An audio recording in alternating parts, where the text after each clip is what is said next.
그러면 방금 이제 뭐 수구가 10년 했다, 또 진보가 10년 했다 이렇게 말씀하셨는데 뭐 민주당 문재인 후보가 대선에서 이긴다면 당연히 정권 교체겠죠. 그러면 국민의당 안철수가 이기면 정권 교체가 아니냐? 이런 인물 교체죠. 왜냐하면 지지자들의 네. 새누리당 표를 얻어서 되겠다 그 얘기 아닙니까 지금. 예. 자기 표로 되는 게 아니고 주로 이제 지지하는 사람들이 맞으면 바른정당하고 자유한국당 사람들 표를 얻어도 되겠다는 거 아닙니까? 그러니까 예. 밭은 옛날 수구 세력 밭이고 사람만 바뀌는 거기 때문에 그건 인물 교체라고 봐야죠. 명쾌하세요. 그러니까, 예. 탄핵 정국 들어서고 박근혜 국정농단 막 일어나고 이랬을 때는 이번 선거를 뭐 원사이드로 민주당이 이기지 않을까라는 또 추측 예측이 많았습니다. 근데 시간이 흐르면 흐를수록 꼭 그렇지 않은 걸로 가는 것 같아요. 네, 왜? 보수의 생존력이 어마어마한 것 같아요. 하긴 뭐 IMF가 터져도 억지로 이겼으니까. 네. 그러니까 지난번에 이야기한 것처럼 마지막 단계에 와서는 항상 결집을 네. 하는 거거든요. 큰 이게 블록으로 우리가 나눠져 있습니다. 우리나라 유권자를 보면은 이 수구 세력을 지지하는 블록 이게 거의 한 40% 가까이 됩니다. 그다음에 진보 진영을 그 지지하는 블록 이게 이제 한 30% 되고 나머지 30%가 이제 마저 왔다 갔다 하는 그런 이제 스윙 보터 이제 부분인데 그게 어느 쪽으로 가냐에 따라서 선거 결과가 달라지기 때문에 이 강구한 40%를 절대로 무시해서는 안 되는 거거든요. 지금은 그게 홍준표가 감이 안 되는 사람이 나오니까 그쪽으로 안 가고 있는 건데 웬만큼 감이 되는 사람이 나오면 오히려 유승민 후보가 바른정당에서 안 나오고 자유한국당에서 나왔으면 그쪽으로 많이 갈 가능성이 높았던 거죠. 그런데 후보 정해진 거 문재인 후보 안철수 후보 며칠 차이 안 난다고요. 하루 차이죠. 그럼 왜 문재인 후보는 컨벤션 효과를 못 누렸는가? 라는 질문. 지금 이제 언론 환경을 좀 얘기를 해야 되는데요. 네. 요새 막 양강구도 뭐 이런 조사가 많이 나오지 않습니까? 저는 그 대선 치르면서 이렇게 5명의 후보가 나와 있는데 벌써 양강구도 얘기하는 건 여론조사하는 건 처음 봤어요. 2012년도에 그 안철수 후보하고 문재인 후보가 그 단일화 할 때 예. 단일화 과정에서는 양강구도를 여론조사를 한 번도 해본 적이 없습니다. 맨 마지막에 단일화 끝날 무렵에 그때 한 번 처음으로 그 양강구도 여론조사를 해서 발표한 적이 있거든요. 이번에는 각 당에 지금 경선 결과가 나오지도 않았는데 양강구도를 벌써 한 일주일 전부터 이렇게 보도를 해가지고 하는데 왜 그러냐면 이미 1, 2등 간의 격차가 너무 크기 때문에 그대로 보도가 나가면 선거가 끝나고 오는 거나 마찬가지잖아요. 예. 그래서 인위적으로 만든 효과라고. 모든 언론에서 안철수 띄우기를 해서 안철수 컨벤션 효과를 만들어냈다. 그렇게 만들어낸 거죠. 예, 정리하고요. 자, 네, 저는 국민의당 안철수 후보가 예. 오늘 예. 그 사드 배치 빨리 해야 되고 그다음에 개성공단에 대해서도 기존 입장을 완전히 뒤집었어요. 그래서 일단 내일 모레쯤 되면 국민의당 내부에 정동영 의원이라든지 천정배 의원이라든지 그동안의 사드 반대를 확실하게 하시고 개성공단은 재개해야 된다고 주장하셨던 분들이 어떻게 하실지가 일단 좀 궁금해요. 그 내부에 균열이 일어날까 안 일어날까 예, 요거 궁금한 포인트로 보고 있고요.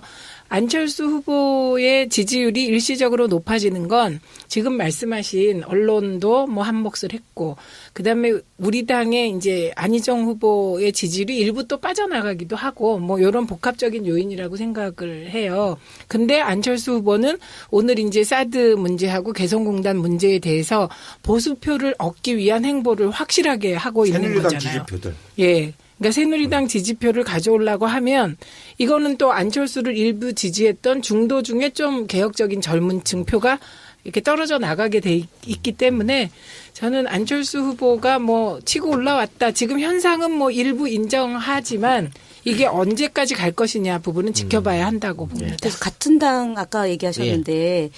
이현주 이제 의원이 오늘 국민의당으로 이제 들어갔잖아요.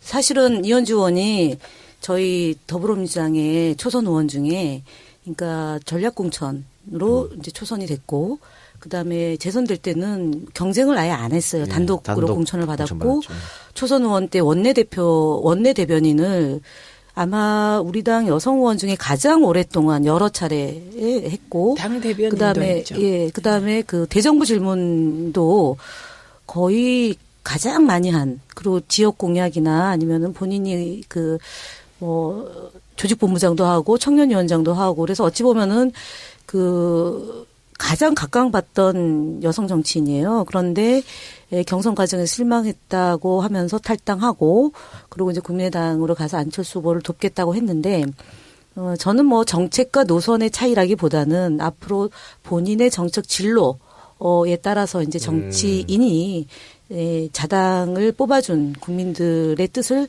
달리하는 형태의 정치. 그러니까 국민의당도 그런 배경으로 탄생이 된 정당이잖아요. 그래서 그런 점에서 조금 많이 아쉬워하고 그다음에 정치인들에 대해서 불신한 이유 중에 하나도 뽑아준 정당을 그냥 묻지도 않고 여러 국민의 뜻을 묻지도 않고 이리 갔다 저리 갔다 하는 것에 대해서 그러니까 정책의 차이라기보다는 정책의 차이도 있지만 그런 이제 이합집산으로 인해서 나오는 차이, 분열 이런 것들이 더 문제이지 않나 싶습니다. 네. 그러니까 2번 하라고 뽑아줬는데 갑자기 자기 마음대로 3번으로 하잖아요. 가니까 여기서 좀 제 자랑을 하면 지난번에 경기도당위원장 선거 있을 때 이현주 전해철 캠퍼스 다 연락이 왔습니다. 이제 출연하고 싶다고. 전해철만 출연시켰어. 그래서 삐져서 나갔군요. 자, 그럼 총리님, 추가 탈당이 있을까요? 그거야 알 수가 없는데, 네. 아마 큰 추가 탈당은 없을 것 같고, 한두 명 탈당하고 하는 게 대세에 큰 영향이 없을 것이다. 못 미치는 거고요. 네. 현재 흐름은,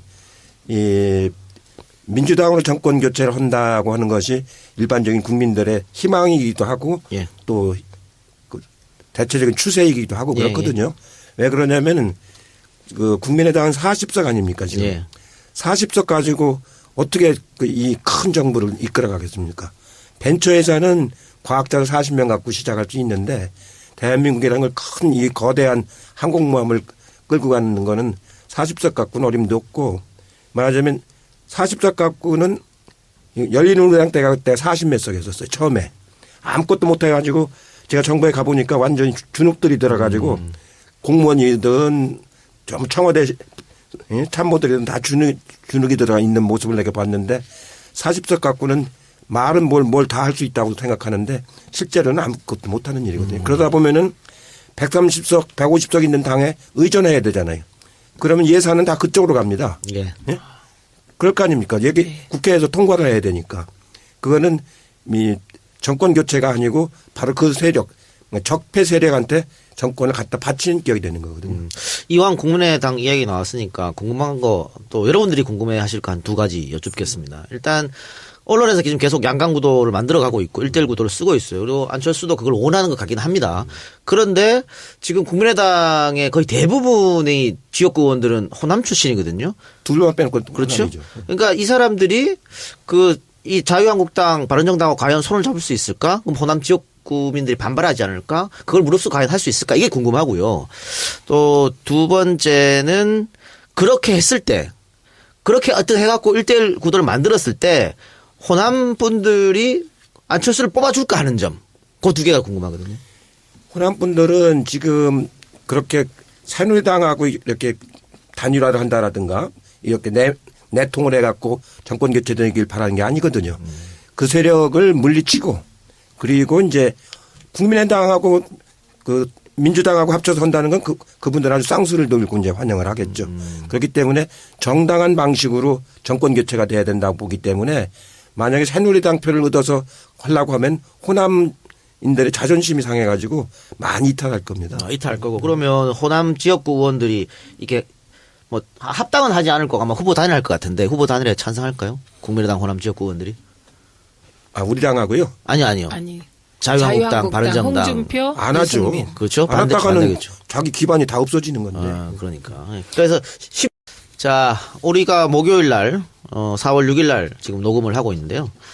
어제, 오늘 계속해서 야당 지지자들이 인터넷에서 지금 멘붕을 느끼고 있습니다. 네. 이게 무슨 일이야 막 불안해하고 하는데 이게 아마 여론조사 때문인 것 같아요. 각종 지금 여론조사 회사, 언론사에서 실시하는 여론조사가 지금과는 완전 다르게 지금 나오고 있고 다자구도에서도 그렇게 차이를 많이 내면서 문 후보가 이기지 못하고 있고 양강구도로 하면 지는 것도 나오고 이러는데 두 분은 왜 이런 여론조사 결과가 나온다고 보십니까? 일단 여론조사의 흐름은요. 예. 여론조사 기관이 그 의도에 따라 일부 흐름을 바꿀 수 있는 몇 가지 코드가 있습니다. 그게 유무선 비율이에요, 첫째.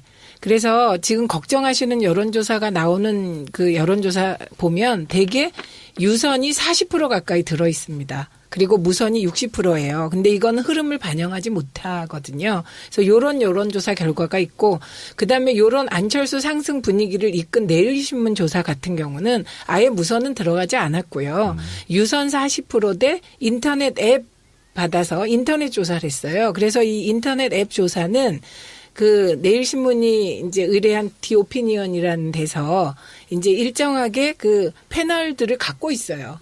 그래서 그 패널들을 대상으로 앱을 다시 다운받아서 하도록 유도하는 거기 때문에 그쪽에서도 이거는 여론을 정확하게 반영하지 않을 수 있다. 이런 얘기를 한 거거든요. 예. 그래서 요게 이제 이번 여론조사가 들쭉날쭉한 이유고요.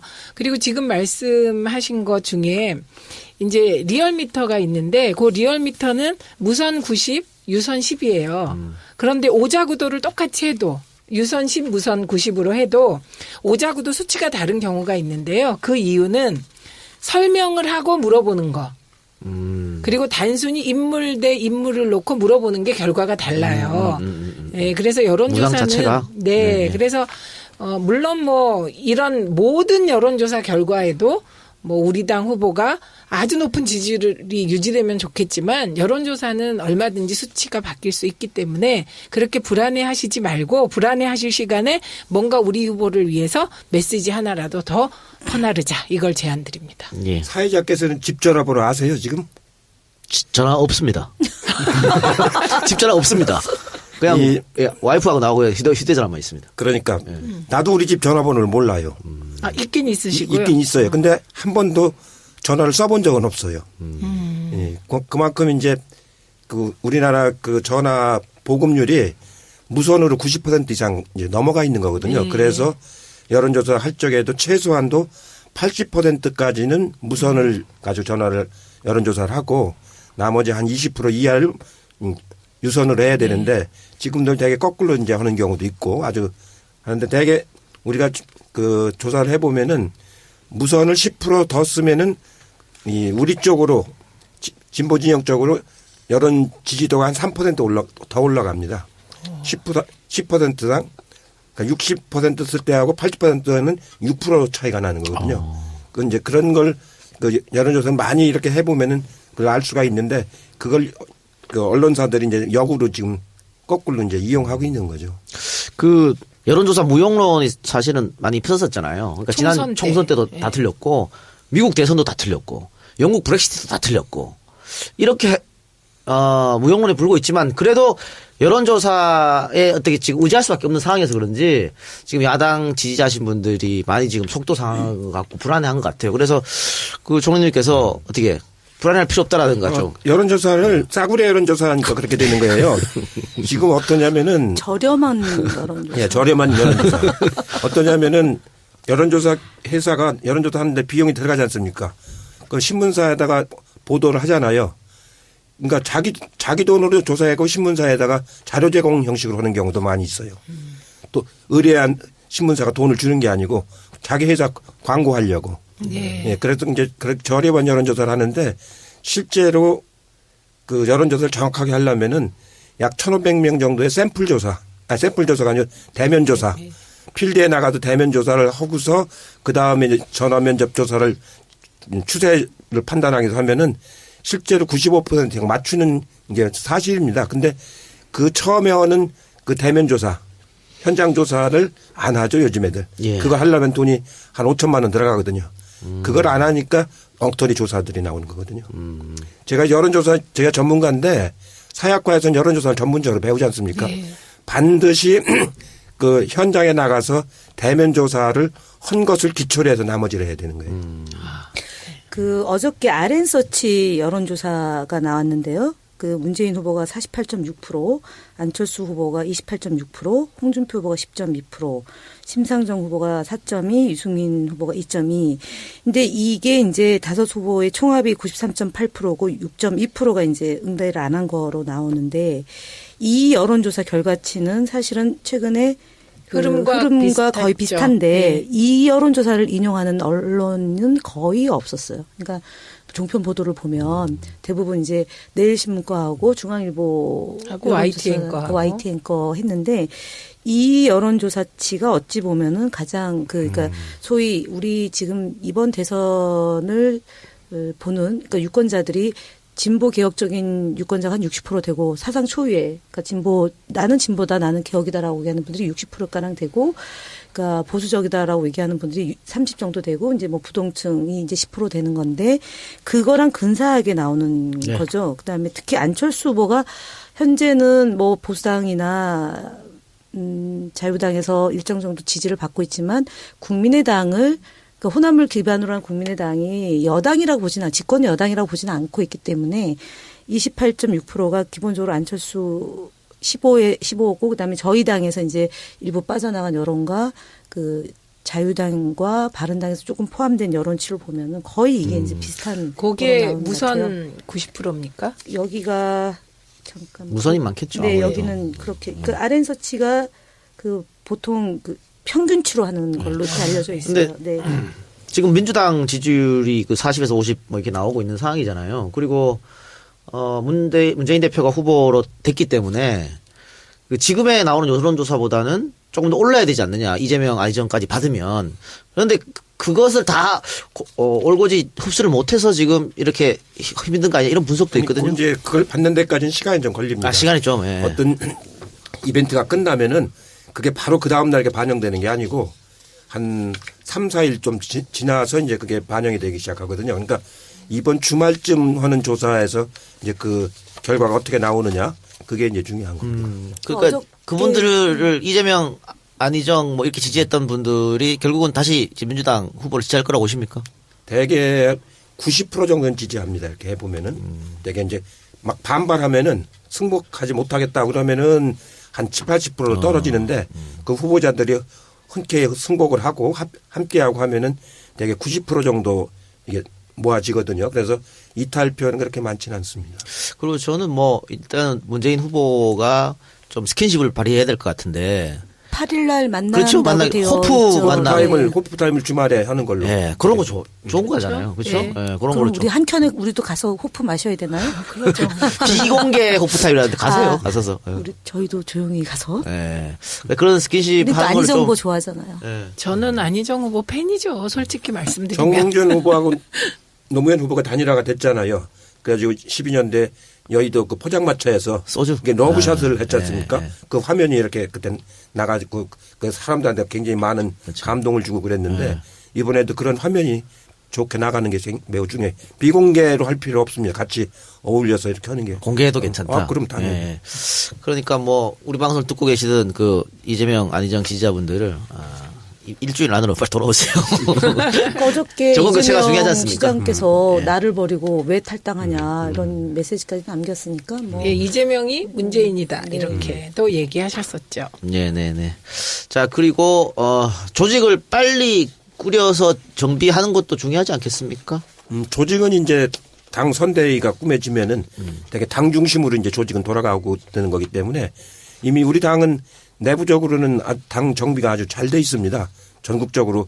제가 당 한 지가 한 30년 됐는데 요즘처럼 이게 당이 안정되고 정비가 잘 된 건 처음이거든요. 예. 여의도에다 당사를 샀다라고 하는 건 기적입니다. 기적. 정말로. 그래. 그 지하에 녹음실도 있다면서요? 지하에 방송실 다 해놨습니다. 네. 근데 그런 것 또한 너무 급하게 당이 뭐 방송국도 다 통합하겠다 이러면 안 되는 거죠. 우리는 뭐든지 무리 없이 서서히 시간을 단계적으로 밟아가서. 확실하게. 그리고 그 당의 국회의원들이 전 도에 다 있지 않습니까 지금. 네, 네. 이렇게 전국도에 다 국회의원들이 있는 것도 처음이에요 지금. 대구 경북에도 국회의원이 있고 울산도 있고 부산도 있고 경남도 있고 강원도도 이제 생겼고 이렇게 전국적으로 우리 당 의원들이 있는 건 이번이 처음입니다. 진짜 전국 근데 정당. 울산은 무소속인데. 울산. 거긴 울산은 무소속이구나. 무소속이죠. 네. 그럼 방금 말씀하신 것처럼 조직은 지금 당에서 잘하고 있다고 하시는데 어쨌든 컨트롤 타워는 있어야 되는 거 아닙니까? 물론이죠. 그게 이제 중앙선대위가 구성이 돼가지고 중앙선대, 추미애 대표가 이제 상임대표를 맡고 나머지 분들이 공동대표 위원장도 맡고 본부장도 맡고 해갖고 꾸며나가는 상임위 선대 구성을 지금 당에서 한참 하고 있습니다. 아마 늦어도 이번 주말쯤에 아마 원래는 나올 오늘 겁니다. 오늘 다 나온다고 그랬는데 했는데 조금 늦어지는 것 같아요. 내일까지. 우리 방송 듣고 계신 분들은 이해찬 의원이 컨트롤 타워 이렇게. 저도 그 여기 와 선대에 있어요. 참여할 예정입니다. 그 이해찬이라는 비장의 무기를 가지고 있는 우리는 얼마나 행복한가. 그러니까. 네, 대선 진두지휘를 하셔야 될 텐데요.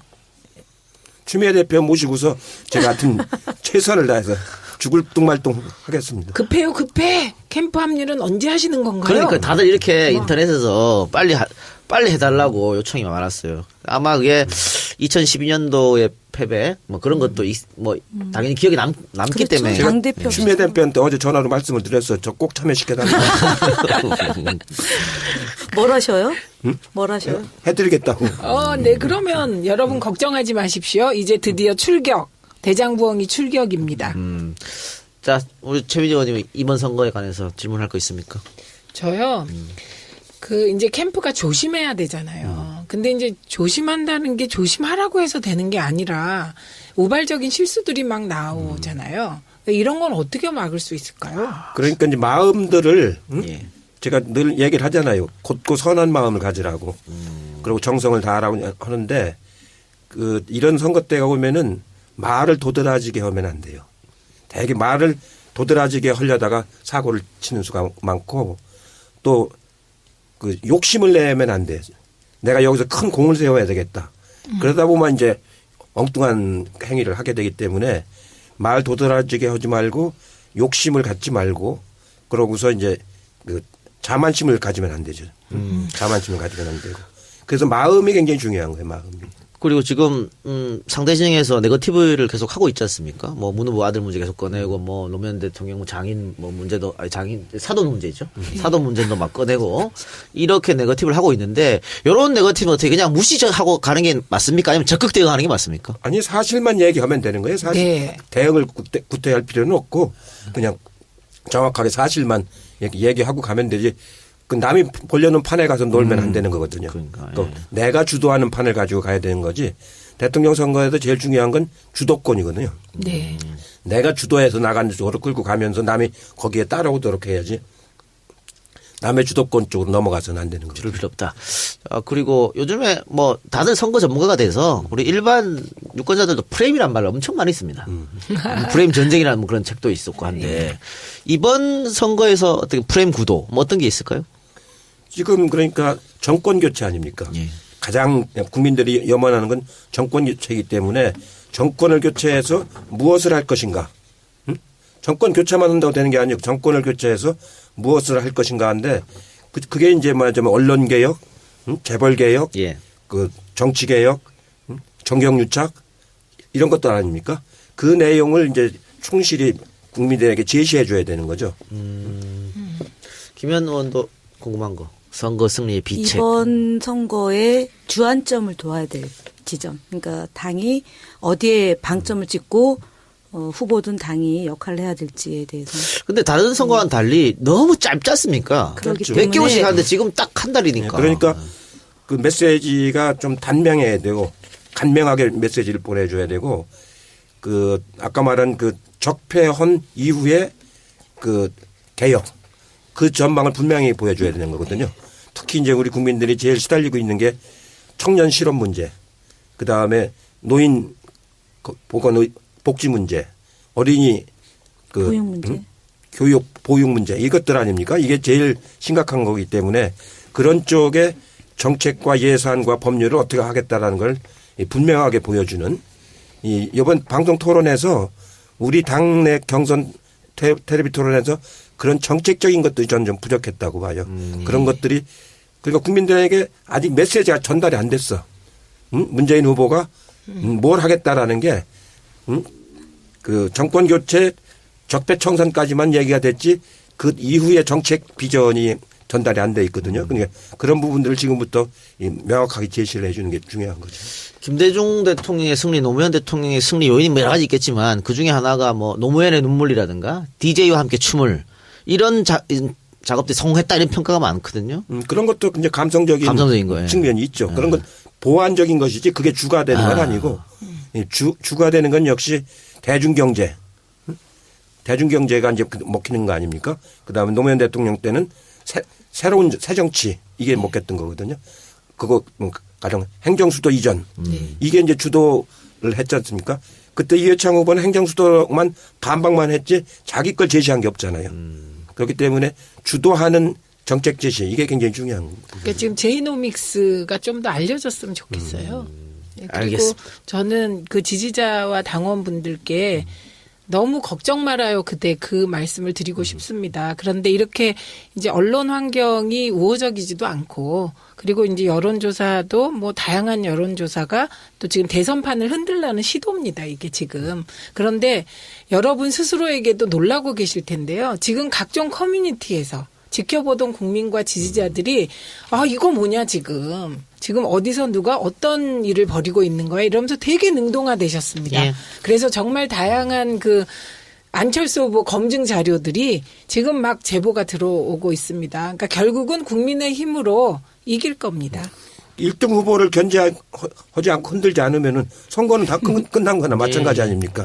그렇기 때문에 끊임없이 1등 후보는 흔들 수밖에 없는 것이고 그걸 이겨낼 수 있는 그런 말하자면 강인함, 집요함 이런 게 있어야 결국은 대통령이 되는 것이지 적당히 넘어가서 대통령 되는 것은 없어요. 그러니까 대통령이라고 하는 건 끝나고 나서 생각해 보면은 본인의 아주 엄청난 그 노력과 하늘의 뜻이 닿아서 되는 거지 그 하나만 갖고 되는 법은 없거든요. 그러니까 진인다 대천명이라고 최대한 모든 정성을 다 들여서 이제 해야 됩니다. 제가 삼시를 얘기하지 않습니까? 전당대회 네. 추미애 대표가 그 인용해서 쓰시던데 정말 진실한 마음으로 성실한 자세로 절실한 그 심정으로 이번 대통령 선거를 꼭 이기겠다. 그런 마음으로 해야 결국은 이기는 거기 때문에 그런 흔들기에 너무 그렇게 막 그 주눅지 말고 꿋꿋하게 가야 됩니다. 뭐 1등 후보의 숙명이라고 여기고. 그래 경선 때 막 공격받았는 거 연습이라 생각하면 되잖아요. 지다 놓고 보면 경선 때 어떤 논란이 있었는지 별로 이렇게 남는 거는 없는 것 같아요. 이번 당내 경선에서는. 그래요. 알겠습니다. 네. 자 그러면 이것으로 진짜